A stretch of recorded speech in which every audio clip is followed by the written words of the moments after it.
أعوذ بالله من الشيطان الرجيم. بسم الله الرحمن الرحيم.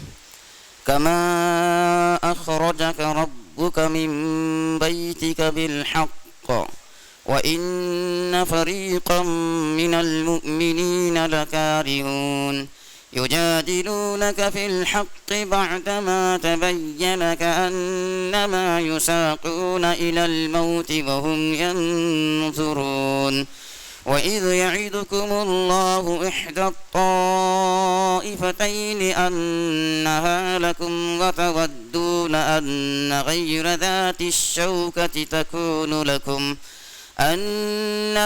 ذات الشوكة تكون لكم ويريد الله أن يحق الحق بكلماته ويقطع دابر الكافرين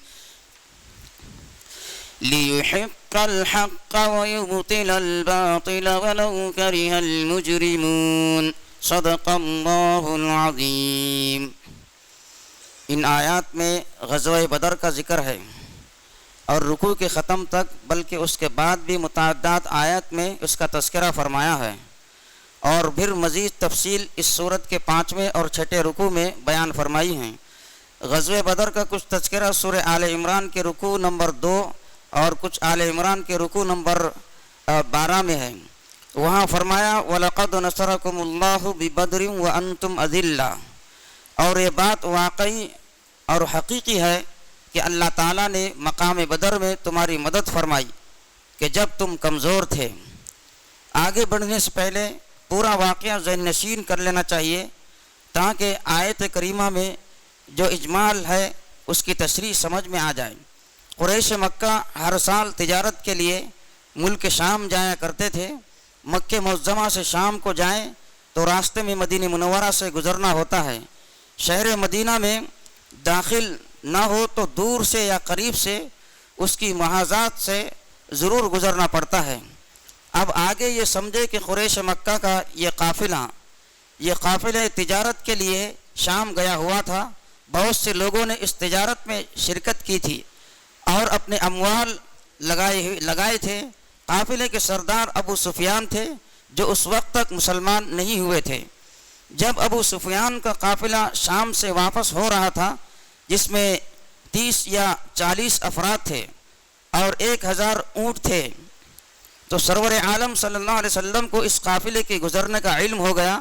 آپ صلی اللہ علیہ وسلم نے اپنے صحابہ سے فرمایا کہ قریش کا قافلہ ادھر سے گزر رہا ہے، چلو اس قافلے کو پکڑیں گے، ممکن ہے کہ اللہ تعالیٰ ان لوگوں کے اموال تم کو عطا فرما دے. آپ نے تاکیدی حکم نہیں فرمایا تھا اور یہ بھی نہیں فرمایا تھا کہ جنگ کرنے نکل رہے ہیں. اس لیے بعض صحابہ آپ کے ہمراہ روانہ ہو گئے اور بعض مدینہ منورہ ہی میں رہے. ابو سفیان کو خطرہ تھا کہ راہ میں مسلمانوں سے مدبھیڑ نہ ہو جائے، اس لیے وہ راستے میں راہگیروں سے اس بات کا کھوج لگاتا جا رہا تھا کہ کہیں مسلمان ہمارے قافلے کے در پہ تو نہیں ہیں. جب حضرت سرور عالم صلی اللہ علیہ وسلم نے اپنے صحابہ کے ساتھ مدینہ منورہ سے سفر فرمایا تو ابو سفیان کو اس کی خبر مل گئی.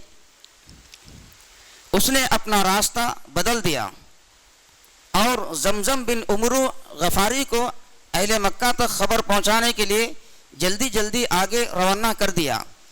اس کو اس کا مہنتانہ بھی طے فرما دیا.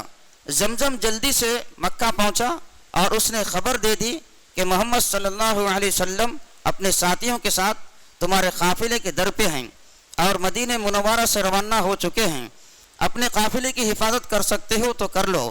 یہ خبر سنتے ہی اہل مکہ میں ہلچل مچ گئی اور مقابلے کے لیے 1000 آدمی جن کا سردار ابو جہل تھا بڑے کر و فر اور اسباب و عیش و طرف کے ساتھ اکڑتے اور اتراتے ہوئے بدر کی طرف روانہ ہو گئے.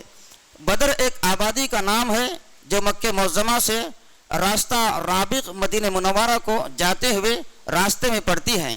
یہاں سے مدینہ منورہ 100 میل سے کچھ کم رہ جاتا ہے. بدر نامی ایک شخص تھا جس نے اس بستی کو آباد کیا تھا. اس کے نام پر اس بستی کا نام ہے. اور ایک قول یہ ہے کہ مقام بدر میں ایک کنواں تھا، اس کا نام بدر تھا، اسی کنویں کے نام سے یہ آبادی مشہور تھی۔ قریش مکہ اپنے ساتھ گانے بجانے والی عورتیں لے کر نکلے تھے تاکہ وہ گانا گائیں اور لڑائی کے لیے ابھاریں۔ اس لشکر میں تقریباً تمام سردار قریش شامل تھے، صرف ابو لہب نہ جا سکا تھا۔ اس نے اپنی جگہ ابو جہل کے بھائی عاصی بن اشحام کو بھیج دیا تھا۔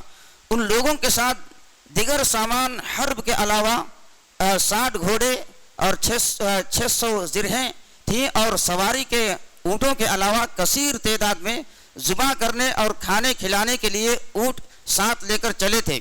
سب سے پہلے ابو جہل نے مکے سے باہر آ کر 10 اونٹ ذبح کر کے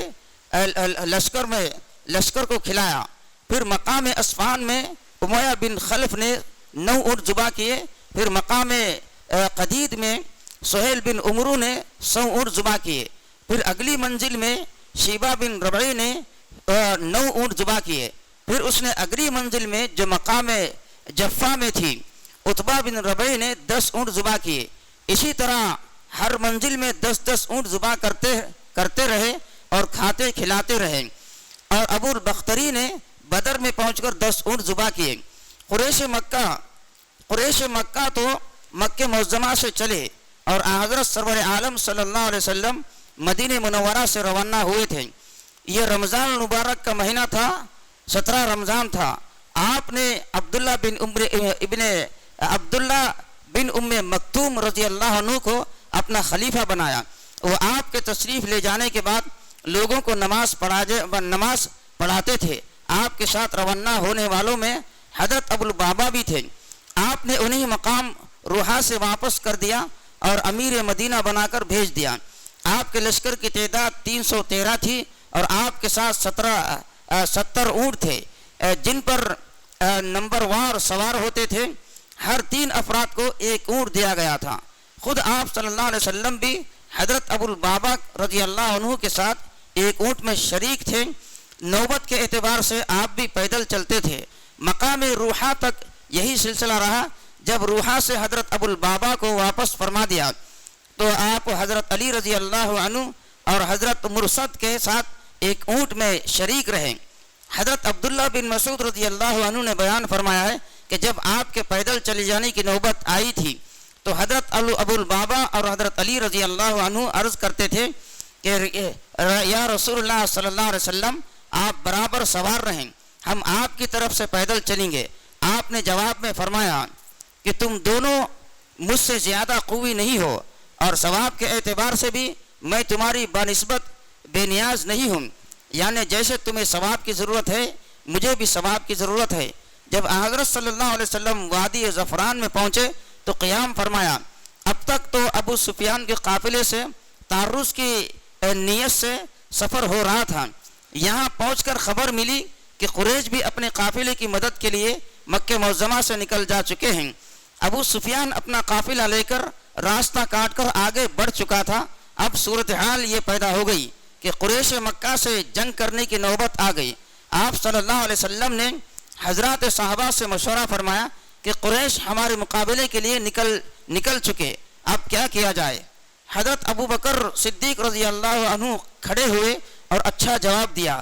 پھر حضرت عمر رضی اللہ عنہ کھڑے ہوئے، انہوں نے بھی اچھا جواب دیا۔ پھر حضرت مقداد رضی اللہ عنہ کھڑے ہوئے، انہوں نے عرض کیا کہ یا رسول اللہ صلی اللہ علیہ وسلم، آپ اپنی رائے کے مطابق تشریف لے چلے، ہم آپ کے ساتھ ہیں۔ اللہ کی قسم ایسا نہ ہوگا کہ جیسے بنی اسرائیل نے موسیٰ علیہ السلام سے کہہ دیا تھا اذهب انت وربك فقاتلا انا هاهنا قاعدون، تو اور تیرا رب چلے جا، دونوں قتال کر لیں، ہم تو یہیں بیٹھے ہیں۔ آپ تشریف لے چلے، ہم آپ کے ساتھ قتال کرنے والے ہیں۔ قسم اس ذات کی جس نے آپ کو حق دے کر بھیجا ہے، اگر آپ ہمیں برق الغماد یہ یمن میں ایک جگہ کا نام ہے، اور یہ قول ہے کہ یہ جگہ مکہ معظمہ سے 5 رات کی مسافت پر ہے، تک ساتھ چلیں گے تو ہم ساتھ رہیں گے اور جنگ سے منہ نہ موڑیں گے۔ اس کے بعد آپ نے فرمایا کہ اے لوگو، مشورہ دو۔ آپ کا مقصد یہ تھا کہ انصار حضرات اپنی رائے پیش کریں۔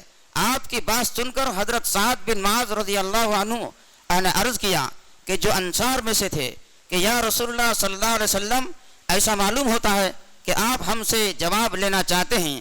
آپ نے فرمایا ہاں۔ انہوں نے عرض کیا ہم آپ پر ایمان لائے، آپ کی تصدیق کی، ہم نے گواہی دی کہ جو کچھ آپ لے کر آئے ہیں وہ حق ہے، اور ہم نے آپ سے عہد کیا ہے کہ ہم آپ کی بات مانیں گے اور فرما برداری کریں گے۔ آپ اپنے ارادے کے موافق عمل کریں اور تشریف لے چلیں، ہم آپ کے ساتھ ہیں۔ قسم ہے اس ذات کی جس نے آپ کو حق دے کر بھیجا ہے، اگر راہ میں سمندر آ گیا اور آپ اس میں داخل ہونے لگے تو ہم بھی آپ کے ساتھ داخل ہو جائیں گے، اور ہم میں سے ایک شخص بھی پیچھے نہ رہے گا۔ ہم جنگ میں ڈٹ جانے والے ہیں اور دشمن کے مقابلے میں مضبوطی کے ساتھ معرکہ آرائی کرنے والے ہیں۔ امید ہے کہ اللہ تعالی ہماری طرف سے آپ کو ایسی بات دکھا دے جس سے آپ کی آنکھیں ٹھنڈی ہو جائیں گی۔ آپ اللہ تعالیٰ کی برکت کے ساتھ چلیے۔ حضرت سعد بن معاذ رضی اللہ عنہ کی بات سن کر آپ کو بہت خوشی ہوئی اور فرمایا کہ چلو خوشخبری قبول کر لو، اللہ تعالیٰ نے مجھ سے وعدہ فرمایا ہے کہ وہ 2 جماعتوں میں سے تم کو ایک جماعت پر غلبہ عطا فرمائیں گے۔ ایک جماعت ابو سفیان کا قافلہ اور دوسری جماعت قریش مکہ کا لشکر۔ آپ نے یہ بھی فرمایا کہ اللہ کی قسم میں دیکھ رہا ہوں کہ جس جماعت سے مقابلہ ہوگا ان کے مقتولین کہاں کہاں پڑے ہیں۔ اس کے بعد آپ صلی اللہ علیہ وسلم اپنے صحابہ کے ساتھ بدر کی طرف روانہ ہو گئے۔ راستے میں ایک غلام سے ملاقات ہوئی۔ حضرات صحابہ نے اس سے پوچھا کہ ابو سفیان کا قافلہ کہاں ہے؟ اس نے کہا اس کا تو مجھے کوئی پتہ نہیں، یہ ابو جہل، عتبہ اور امیہ بن خلف آ رہے ہیں۔ بعض روایت میں یوں ہے کہ جب ابو سفیان کے قافلے سے تعرض کرنے کے لیے روانہ ہوئے تھے تو 1 دن یا 2 دن کی مسافت طے کرنے کے بعد آپ نے صحابہ سے مشورہ لیا تھا کہ ابو سفیان کو پتہ چل گیا کہ ہم اس سے تعرض کرنے نکلے ہیں۔ وہ قافلہ تو نکل چکا ہے، اب قریش مکہ کے آنے کی خبر سنی گئی ہے، ان سے مقابلہ ہونے والی بات بن رہی ہے، اس بارے میں کیا خیال ہے؟ اس پر بعض صحابہ نے کہا کہ ہمیں تو قریش کے لشکر سے مقابلہ کرنے کی طاقت نہیں، آپ تو ابو سفیان کے قافلے کے لیے نکلے تھے۔ آپ نے پھر وہی سوال فرمایا تو قریش مکہ سے جنگ کرنے کے بارے میں کیا رائے ہے؟ اس پر حضرت مقداد رضی اللہ عنہ نے وہ جواب دیا جو ابھی گزر چکا ہے۔ قریش مکہ اپنے لشکر اور ساز و سامان اور گانے والی عورتیں لے کر بدر پہنچ گئیں۔ یہ لوگ مکہ مکرمہ سے آئے تھے۔ حضرت صلی اللہ علیہ وسلم بھی مدینے سے روانہ ہو کر چند دن میں بدر پہنچ گئے۔ راستے میں متعدد مراحل میں قیام فرمایا اور حضرات صحابہ سے مشورہ کیا جس کی تفصیل اوپر ابھی گزر چکی ہے۔